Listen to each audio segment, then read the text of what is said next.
James. Raf. We discovered by doing some customer research. Yeah, we did some UX research. We were in the field. Yeah, we were out in the field talking to users. So let's just preface this. If you are a Down Round listener and you work for Meta. Yeah, free alpha. I've given you complete free alpha. You can bring this to your Monday morning stand-up. Yeah. And, and rather than, as per usual, saying nothing from me this week, you can actually come with something. A few weeks ago, keen Downies will have remembered that we mentioned that one of the girls who works at the pub was wearing Meta Ray-Bans. That's right. This is our number one intersection with people who wear Meta Ray-Bans in everyday life. Yeah. There's a Brazilian girl. Yeah. Brazilian girl who works at the pub that we go to for the podcast. She is always wearing Meta Ray-Bans, except she's very rarely wearing them on her face. She often wears them up. Up, yeah. So we were always like, what's the go there? Or she'll start the night, as in, let's be honest, the afternoon with them on, and then they're up on the forehead or they're gone. Yep. I did some user research. Yeah. I spoke to her in person. I was like, we're gonna interview some customers here, and I said, where are the Meta Ray-Bans? I said, ¿Dónde está Meta Ray-Bans? Mark Zuckerberg? I don't know if it's Spanish or Portuguese. Desculpa. No falo portugués. Anyway, and she said, I don't wear them when it gets busy. And I said, do you need the lenses or are they just glass? And she said, they're glass, they're transition. But I wear them when it's not busy because mostly for listening to podcasts. And so, yeah, this was mind-blowing. Yeah, because obviously the speakers are in the arms of the glasses. Yep. It's not, you don't have to wear headphones to wear them. And it is quite good. Like, I at least on the Meta Quest, it's the same thing where there's like speakers in the thing that goes around your ears. You don't have to actually wear headphones. You can still hear, and it kind of sounds like headphones. But yes, this was mind-blowing in that it was like, she's not wearing them for the photos. Because I also said, like, what do you use them for? She's like, take photos of my dog, sometimes video when running, but listening to podcasts when there's not much happening. And it's like, you can be like a ghost. You can phantom listen to podcasts with no one's the wiser. I would love to know, and maybe we can go back and ask her again. She has a job. She doesn't need to be hearing guys pester her about why she wears Meta Ray-Bans. But how is this information spreading that people are like, that's the use case? That's the use case. It looks like you're just wearing glasses. You're serving one person every 10 minutes or whatever, and your boss doesn't know. You're listening to podcasts. I reckon it's one of like the Brazilian expat, Brazilians in Sydney Facebook group. The Brazilians were the only ones keeping like one of those Google social media things alive, remember? Oh, yeah. There was like a Google social media platform that was around for around 10 days in Australia, but it was like, there's actually 100 million Brazilians still using it. They're all, I think you're probably right. And they're all swapping intel in Facebook or on whatever that platform was or WhatsApp. Being like, I know that 85% of you work in pubs. Yeah. You can actually listen to the Joe Rogan Experience. Yeah. And no one will have any fucking idea. Yeah, Portuguese mode. You can listen to Portuguese Joe Rogan and no one have a clue. It just looks like you're wearing glasses. Wow. This might be breaking English news. English language news here on Down Round yet again.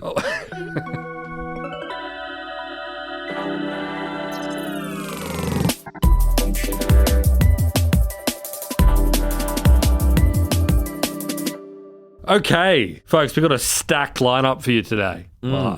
Maybe. In our free episode that you're about to hear, we're going to return to a subject that we've touched on a little bit, but we haven't actually gone into in great detail, but it's becoming more and more urgent. And there's a bit of a victory lap embedded in that. Yeah, it's weird. It's interesting. It's tech.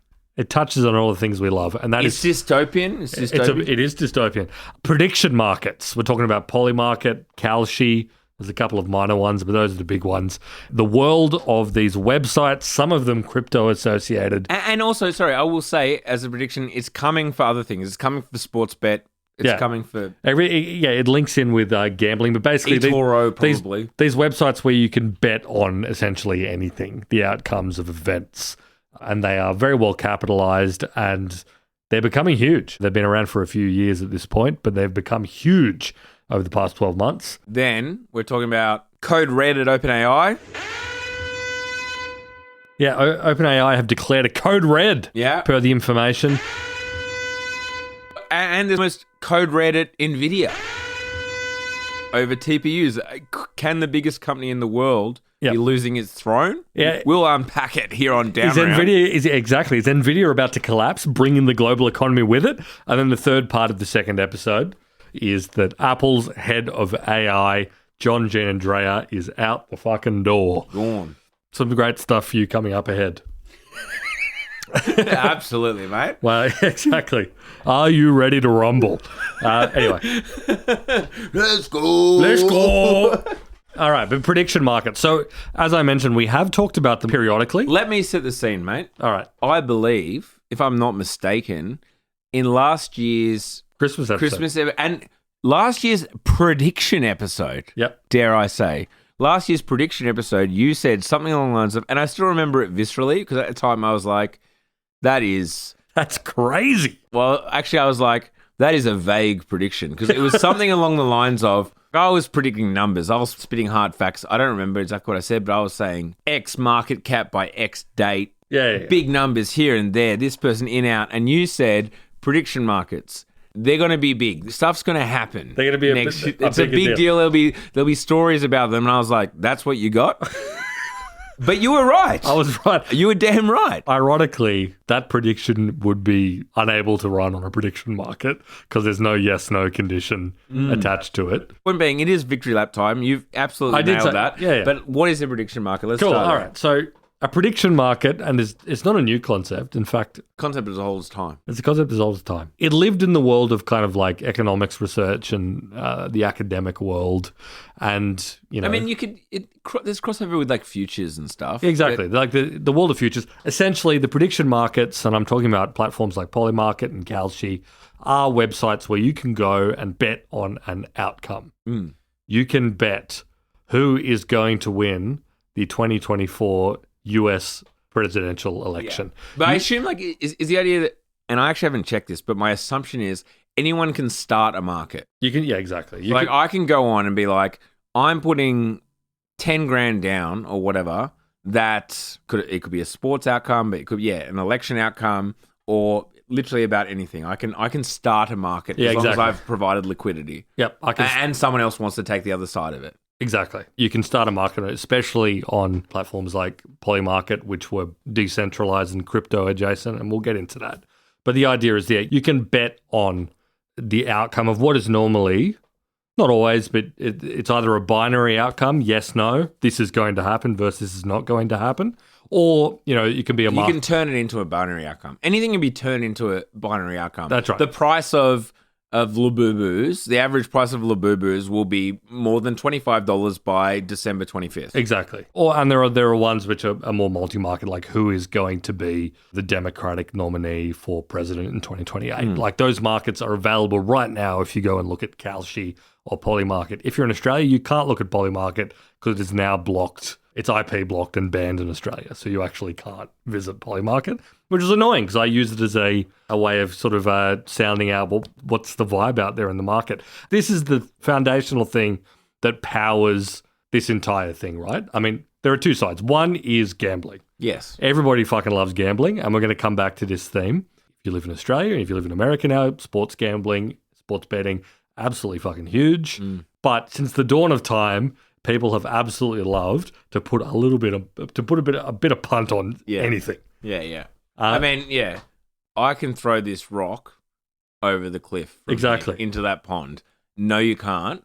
Want to bet on it? Yeah, I read like that. That may have emerged before like actual exchange. It might have emerged before language. Totally, exactly. You're out in the savannah. Can I throw this rock that far? Can I throw this rock past that tree? And if yes, I eat your share of the bison tonight. That conversation happened. With grunts and pointing. 100,000 years ago. But the other side of it is, and this is where it gets boring. That was fun. The other side of it is like economic theory. We're talking about Hayek. We're talking about market theory, prices as kind of containing information, as being a vessel for information. Price signal. Price signals. I'm not going to go into an explanation of price signals and the information state of pricing, but this is how market economies work. If there's a drought in a soybean growing region in East Asia, then all of a sudden tofu is more expensive. Consumers make choices to be like, well, I'm not going to buy tofu right now. Producers change the way they're doing things because soybeans are more expensive. As a consumer, you don't need to know that there is a soybean shortage because of a drought in East Asia. You just know that your tofu is more expensive. Yeah. That's information. The money has been priced in. That's information passing through the economy. It's the same as interest rates. People know this as well, like inherently. Yeah. It's like factored into the price of your interest rate is that some people won't be able to repay their interest rate. Yeah. And so that adds to the risk for the lender, and that's factored into the amount that you pay. The classic, you should steal from Coles because like the theft is factored in to the supermarket's price. Exactly. So if you're not stealing, they're getting money for free. Yeah, you're so right. Yeah, exactly. So anyway, but the idea... It's all about pricing risk. The price of things factors this stuff in. And the idea around a prediction market is you create a market around a certain outcome. This was like a world of theory and academic inquiry before it became a degenerate gambling market. Yeah. But the whole idea is like if you go on the real libertarian side of the equation. The Chicago school. Exactly. You start a market like the Reserve Bank is going to cut interest rates at the next meeting of the Reserve Bank. And in a perfect information-rich environment, guys that work at the Reserve Bank and know what is going to happen are going to put money on yes because they know that the interest rate is going to be cut. So they are introducing information into the market because they know what's going on. They might even put a massive fucking bet on it because they know I fucking spoke to the governor of the Reserve Bank. I know they're cutting rates in December. So they will put $1 million on that if they have $1 million because it's a guaranteed outcome for them. Well, yeah, but the guaranteed outcome is if every single person investing in the market is putting money on there being an interest rate cut or whatever, then the likelihood of an interest rate cut is 100%. Yeah.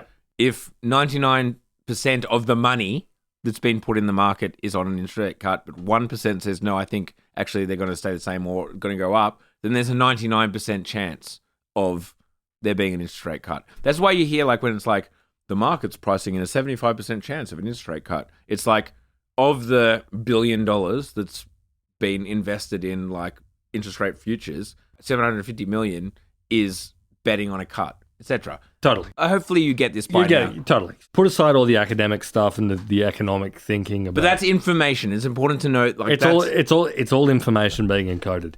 Now, where it enters the world of tech and becomes relevant is that this is post-online betting. So obviously sports betting is embedded into many cultures, including the Australian culture. Yes. We're very much involved. And, bookies like Sportsbet do open markets on non-sports things. Yeah. Sportsbet, it tends to be slightly more of like a novelty. They Big Brother or whatever. Yeah, I mean, that might be an archaic reference. Survivor, I assume. Yeah, like betting on reality shows. They had elections. I don't know if they still do do they still do the election ones? They did for a while. Triple J Hottest 100. Yeah, betting on the Hottest 100. But like that, those are like relatively controlled markets where they have guys like sitting down and figuring it out. Anyway, but yeah, you come into the two major companies. Let's say three. There's one called Predicted, which was actually very early to the game. And I believe based in New Zealand, Predicted was. But the two ones that matter right now are Kalshi and Polymarket. You've probably seen them over the last year, as with my prediction, because they have become big on social media. They do a fucking ton of work, and it's really mingled in with that like degenerate sports gambling culture that has sprung up like fucking mushrooms after the rain in the US because it's been legalized in many states. Yeah. They're going down the Australian route, and credit to them, they have done it more insanely than we could ever have dreamed of. Yes. And I thought it was pretty bad here. It's kind of interesting to talk about these two as like their rival businesses, Kalshi and Polymarket, but they've come at it from totally different directions. Yeah.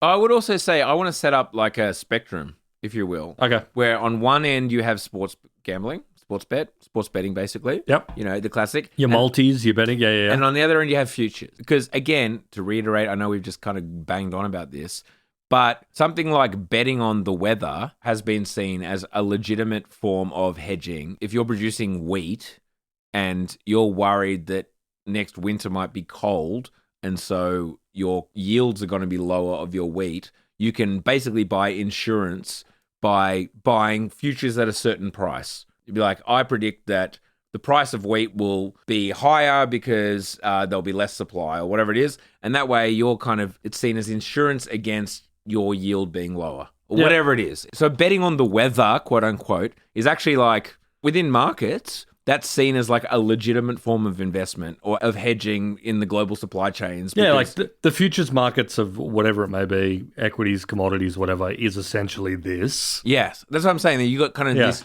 two ends of the spectrum. And that's important because what we're talking about in the middle here, again, speaking of Hayek and like free markets and, information is actually speech and blah, blah, blah, blah, and all this shit that we're going to get to, it is legitimized, or at least it leans on that idea that, well, the markets have been using this as an insurance policy or whatever. Exactly. Like for decades. Hedging against whatever, like, airlines do all sorts of stuff to hedge against fuel prices. There are many things that happen in the business world which involve companies hedging their bets or balancing their books by betting for or against certain future outcomes. That's just the way that the world works. It is interesting when you think about it with these two companies. Kalshi pitched itself from day one as like further along the spectrum towards normal market activity. They sold themselves as like a hedging tool. This whole idea of like event-based bets, is X going to happen? Yeah. Is yes Mamdani going to win in New York? Or yes or no? Will Zoran Mamdani be the New York mayor after X date? If he is, it's yes. And if he's not, it's no. Great. But as a result, they were a regulated entity very, very early on. They worked with the US authorities and the regulatory authorities, the CFTC, and they basically became a regulated market. They ran into a lot of problems with political betting because, again, a lot of the regulators looked at this stuff and they were like, and this is a common theme you'll see, where they're kind of like, I think this is just gambling. Yes. Many different things come into that. It's like, A, I've looked at your Instagram and the things you post are crazy. And B, it's like, it gets into a philosophical zone where it's like, we're not a sports betting app. Yeah. We just let you make like a reasoned futures contract based on who is going to win the Super Bowl. Yeah. And you go, what is the difference there? And like, you can argue till the cows come home about the specific difference. But the point is, Kalshi pitched itself as being like, we are a genuine futures contract market that's event-based. Polymarket, Shane Copeland, the founder, very young guy. I think he was born in 1999. That's crazy. They were fully degenerate, crypto adjacent from the get-go. Lots of crazy, crazy markets. The regulators did not like them at all. Banned them. They weren't accessible in the US. When we say crazy markets, we mean like, will Trump announce the presence of UFOs by the end of 2024? Yeah, exactly. Like shit, like literally anything. Exactly. Someone built a market around that. People would bet on it. And if you look at, again, you can't look at Polymarket if you're in Australia or even technically in America.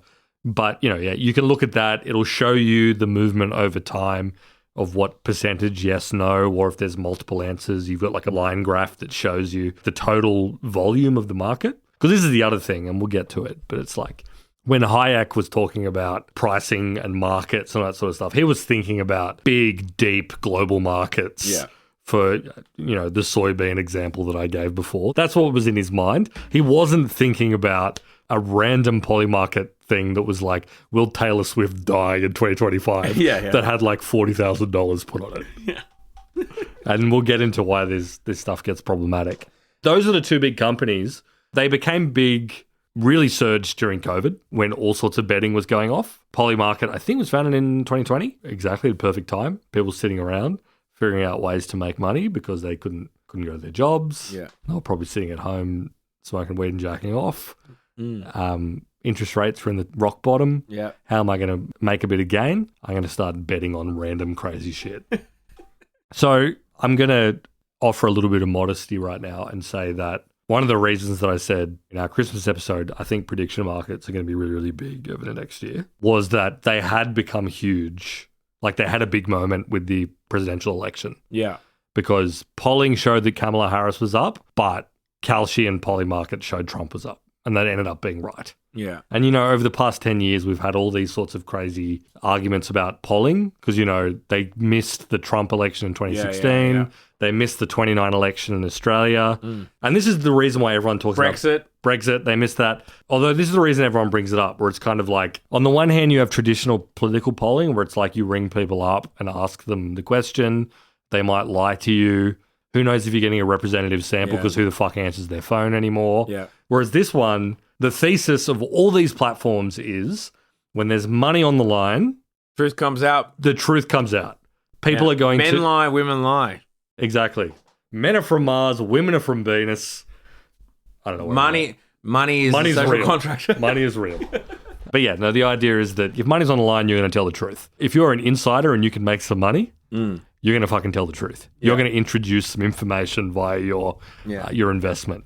And it has been shown, at least in some situations, big markets like the US presidential election, it is more accurate. Yeah. When there's a ton of people investing. And you got to remember, who are these investors? They could be someone in the Republican Party of the US who has internal polling. Yeah. It could be someone who is like an autistic fucking freak. Well, yeah, that was the thing with the Trump elections. Like, I remember even in the lead up to the last presidential election in America, people were downplaying Polymarket saying that Trump was more likely to win because they were like, an autistic French guy has put $15 million that he made in crypto on Trump or whatever. Yep. And obviously, like, he made out like a band. He doubled it. Good on him, I guess. Yep. This is the thing. Like, obviously, I think these things are insane. Yeah. But it's like they do seem to keep kind of working out. Yeah. And this is the reason why all these tech guys are into it. Well, this is the annoying bit. It's like what this quite obviously is gambling.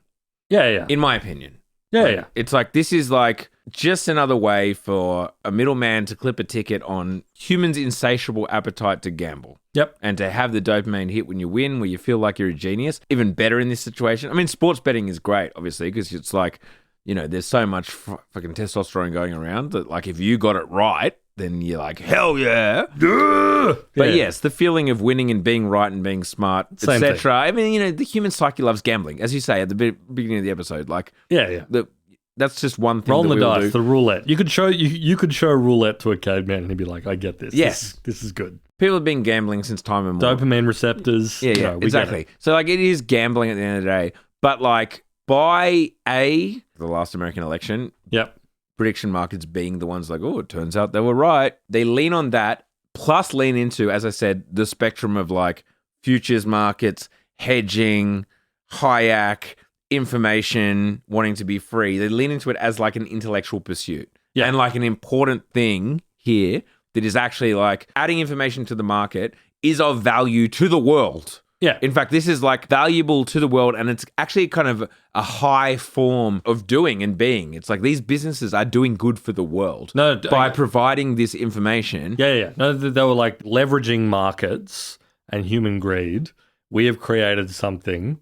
Truth machine. A truth machine that arrives at It's outcomes. pure. It's pure. It's pure. It's the invisible hand. It's markets in action. It's not corrupted in the way that, like, I don't know, polling, journalism, anything else that tries to discover an outcome. The pure human psyche betting on will, little skirt commit suicide this year. Yeah, totally. Because, like, the funny thing is, like, these platforms are not marketed, and this comes back to the social media marketing and whatever. Look at the Polymarket Instagram. Look at the Kalshi Instagram. There was, like, a controversy on X recently that, like, a Polymarket associated account just, like, tweeted a racial slur. It's because it's gotten bundled up with this kind of, like, degenerate sports gambling stuff. Because that's actually, at the end of the day, their businesses. They're not trying to appeal to fucking quants and like math wizards who have sat down and done the work and are making reasoned bets. They're appealing to guys who are like, if I bet on the outcome of the fucking Colombian election, I might have Coke money. Yeah. Like, that's actually the customer. It's the degenerate gambler. But the tech guys love prediction markets, is basically the point we were getting at. So, like, this is the truth-seeking platform institution that arrives at the correct outcome based on all these sort of, like, this economic theory. And we should want more markets and more people betting on it because that provides more information to the world, and more information is inherently good. Yeah. We want these things to be bigger. Yep. In fact, we want markets on absolutely everything because the market is the ultimate truth. Yeah. And as we've said, when you're talking about a big, deep market for a major event, like a US presidential election, they actually seem to work really, really well. Yes. And that you got to hand it to them on that. Yeah, on that but then point. there was like a market that I saw a couple of months ago that was like, will the rapture happen by the end of the year? And to be fair, it was like 85% no. Yeah, but So they're leaving the money. market is suggesting... Wait, they're selling dollars for 85 cents. They're out there. Yeah. This is the thing I find really interesting. Like, insider trading is illegal on equity markets, Yes. generally speaking. For a reason. For good reasons. Like, It's not fair. I don't know what the golden rule is. I'm not a religious man. I'm not a Christian. trading on... But I pertinent- assume the golden rule is no cheating. Do not cheat.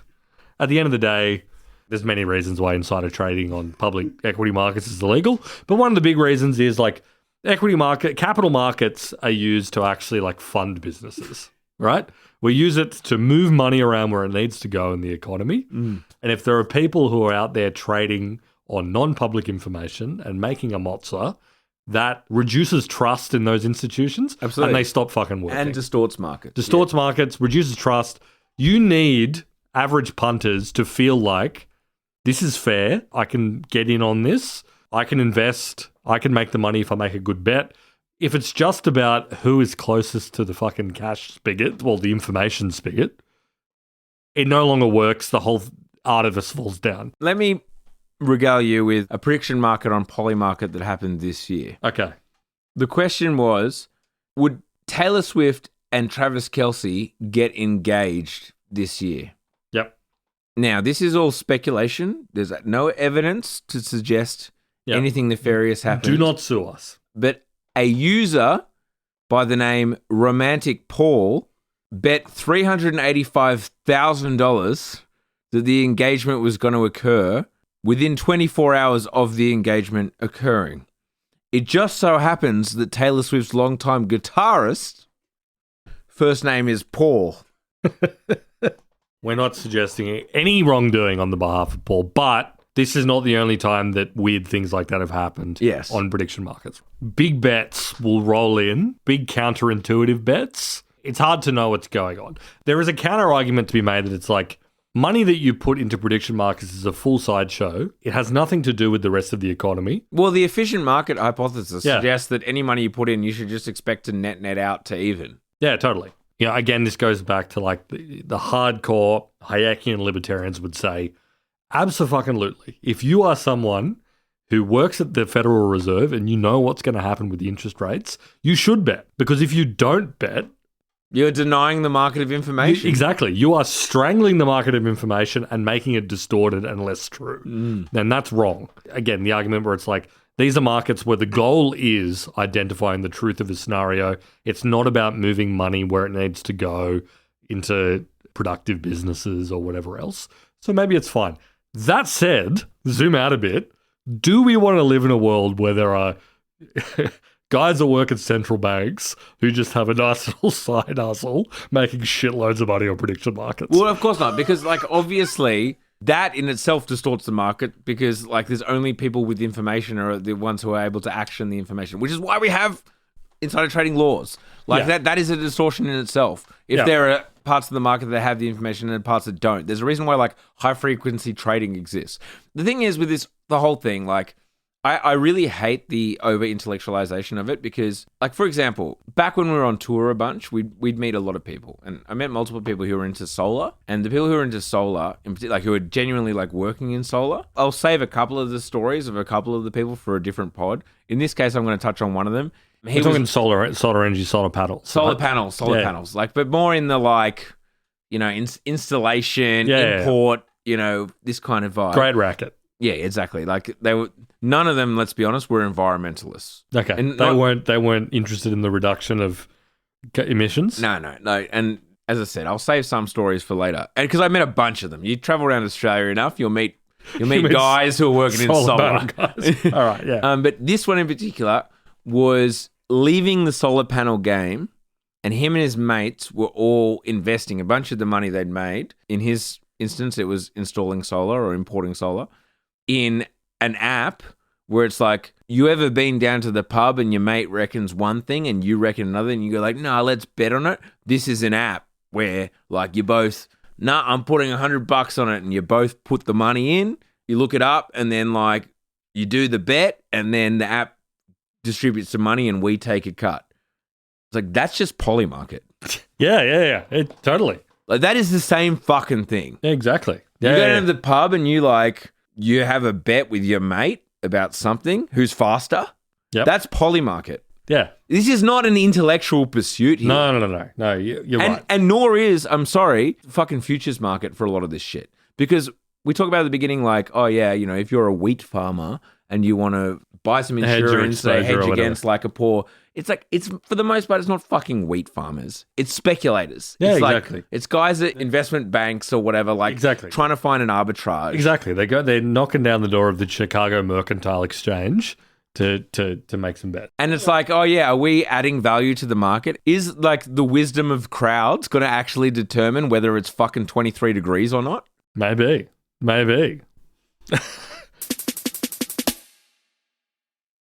Here's the other thing that I think is interesting, and I've been thinking about a bit as well.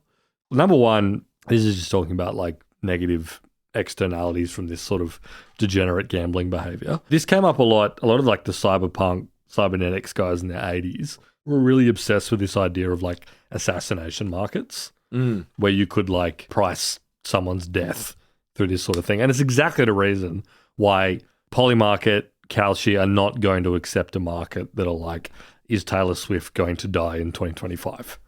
Because the moment you have a market like that, you create an incentive for someone to assassinate Taylor Swift. Yeah, it's the reason why. Like we have a WhatsApp group that you're in as well. I am in, yeah. There's a death market. It's a dead pool. It's like you choose 5 people at the beginning of the year, and you get points based on their death. Their age of death minus 100 points. I just want to say right now on the podcast to confirm I am winning. You are winning. I am winning. And hang on, we are recording on the 2nd of December. Yeah, you're looking pretty good. I reckon I'm going to be walking home with, I believe it's $280. But we have a strict rule that if you're involved in the death, you only get half points. See, I'm almost feeling like that's not enough of a disincentive to get involved. Because also, I mean, the rule of the game, and, you know, I don't know if other people are in dead pools or whatever, but the points you get for if someone does expire is 100 minus their age. That's what I said, yeah. We could sit down a quant to look at that and be like, figure out the optimal aged person with the other factors like how easy is it to kill them, and arrive at the perfect target to elect and then kill. And that's the sort of behavior you don't want to be happening on Polymarket. No, as a general not. And that's what it's worth getting to. This is the most cursed thing. So this is something I saw this week. Other people may have seen it. So an OSINT. We've briefly mentioned OSINT before. Open source intelligence. Open source intelligence is like people on the internet thinking they're doing a service of some kind by reporting on things using kind of publicly available information. Social media, satellite imagery. Yeah, so the primary OSINT people are like, I mean, this has been around forever, but like Ukraine, Russia, I feel like really huge. It was huge for this. In particular, like accounts being like, using satellite imagery or whatever to be like, oh, in Kirsten Obelisk, the Northwest Front has been breached by whatever. Like people just, I made all those words up, by the way. You did the Kirsten Obelisk. Yeah, you know, they were Obelisk. Got it. Yeah. Oblast. You know, reporting on things that are happening on the front and like looking at social media posts and translating things and then reporting this back. Yep. They're like doing this open source intelligence thing. Whatever. Well, I think we've talked about this before. I'm going to say 50% of people in this world are just like doing kind of war porn and like gore porn, and they're just like into the fucking, they're salivating over the war of it all. Sure. That's a side note.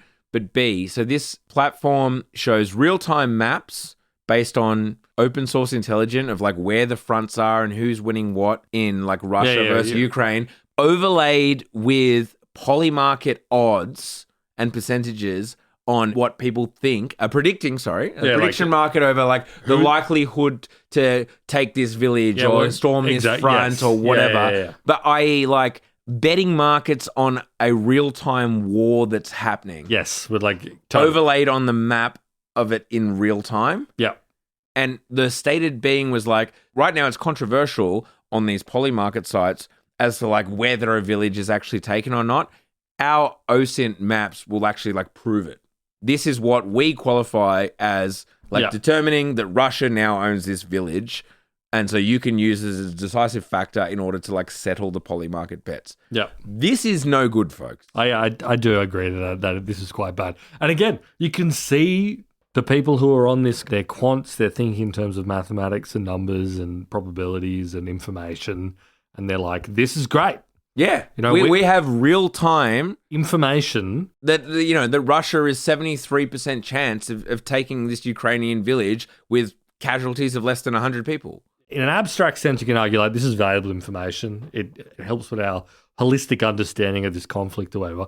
But again, people are betting money on killing people. That's what I mean. And like who are betting? Not mathematicians. Degenerate sports gamblers. People on fucking Signal and Discord. And all of a sudden they're able to do it over that instead of the fucking Super Bowl or the NBA Grand Final or whatever. And you're right, there is something deeply Telegram, depraved. Telegram's the deep cesspit of There's something deeply depraved about it. And you mentioned the spectrum. On one end, you've got futures contracts. I'm going to bet on fucking wheat futures. And this is normal. I've been doing this in markets for hundreds of years for, hedging purposes. On the other end, you have a fucking sports bet multi on the AFL Grand Final. Yeah. Or horse racing or the doggies or whatever.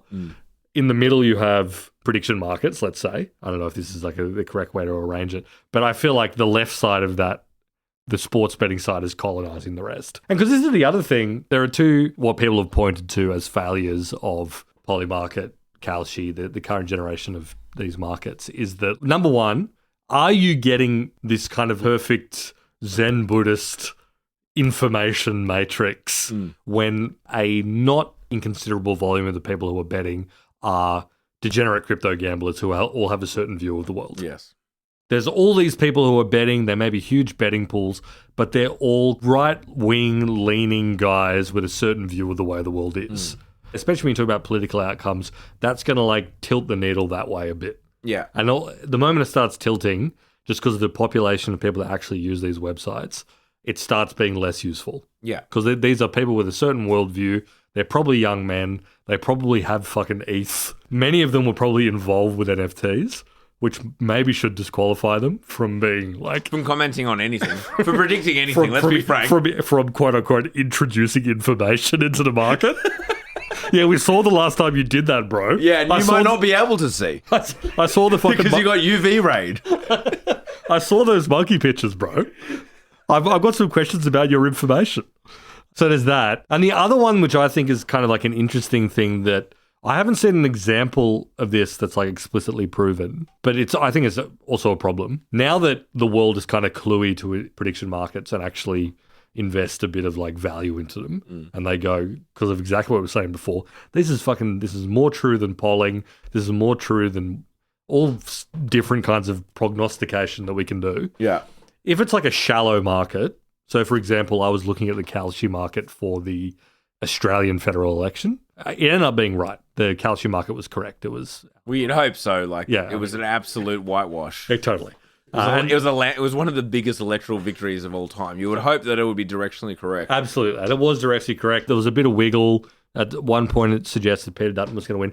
But when I looked at the total volume, until like the ending parts of the campaign, it was pretty low. It was in the hundreds of thousands of dollars, which is not a hugely deep market. In that instance, if you work for the campaign or you're associated with the campaign or you can't donate to the campaign, what's to stop you from being like, I'm just going to pump $80,000 of a contrarian bet. That's going to it's going to create like line go up. Yeah. Then their likelihood's going to go up. You take a screenshot of that, you send it to a journalist and say, look at this. Yeah. The prediction markets are showing Peter Dutton or whoever else is surging. Yeah, but then the markets will sort it out because people will pile in on the other side and be like, there's an arbitrage opportunity here. I'd see that exactly. So that's the argument they would make. But that also assumes that there's going to be people who care about this particular thing. But you said it best. There are no perfect markets. The whole thing is absolute fugazi. Yeah. Like, if there were perfect markets, what's the point in investing in the stock market? Because the price is always right. the efficient market hypothesis suggests that at any one time, the market price of anything should reflect all available information. Exactly. But it doesn't, and that's why hedge funds exist. Well, like, that's why everyone invests. It's like, because you shouldn't expect anything to go up because everything has already been priced in. So you'd be an idiot to invest anything. Yeah, exactly. When, of course, that's not the case. No, there are inefficiencies, and the game is just figuring out what's the new inefficiency that hasn't been identified. I find that an interesting thing where it's like, and maybe this is going to be a trend in the future, if you were really judicious about making weird contrarian bets on niche markets and then distributing that through media and being like, look at the fucking explosion on Kalshi for this political candidate, this outcome, whatever, and they may route it up, and then bang. That's amazing. That's momentum. That's amazing momentum. That's an amazing story. Again, maybe a market's going to be like, that's just another form of arbitrage, different form of information. And as you said, someone who knows what's going on will bet against that. But anyway, point being, prediction markets really interesting. You were dead right. They are way more prevalent. Everyone's talking about them. And the other side of the equation is that going back to the spectrum of like futures on one side and sports betting on the other, both of those sides are both trying to get into prediction markets now because they're so big. That is, sports betting companies are like opening up their own prediction markets more and more and more and like trying to get in on non-sports things. And investment platforms, like from the Robin Hoods. But dare I introduce another down round thesis? Everything is sports betting. Yeah, everything. At the end of the day, everything's sports betting. We're all tapping anything that can get a return is sports betting. Yep. The parent company of the New York Stock Exchange, ICE, invested $2 billion in Polymarket. Again, you can see why. And I do think a lot of this is like a post-COVID malaise where a lot of people, the GameStop shit or whatever, began to understand how to participate in markets and how to think about markets and how to fucking marketize everything. In addition to this fucking testosterone-fueled Mongol army of young American dudes who understand a multi, understand the logic of sports betting. Yeah. It's the same in Australia. And now, like, what else can I do? I've already bet on the Super Bowl. I've already bet on the Major League Baseball. I've already got money invested in Tesla. Exactly. I've bought Tesla. I bought weird fucking fake secondaries of OpenAI shares. Yeah. Now I need to bet on, is Taylor Swift going to get married this year? It's crazy, folks. And it's more information, mate. What you got a problem with that? Now, if I need to know the answer to anything, I can immediately just look up what the odds are on Polymarket. Exactly. And I get an understanding of that information. And that benefits me and the people around me and family and society, knowing the likelihood of Travis Kalanick, yeah. Travis Kelce. Not Travis Kalanick. Fucking hell. We've had a few beers, folks.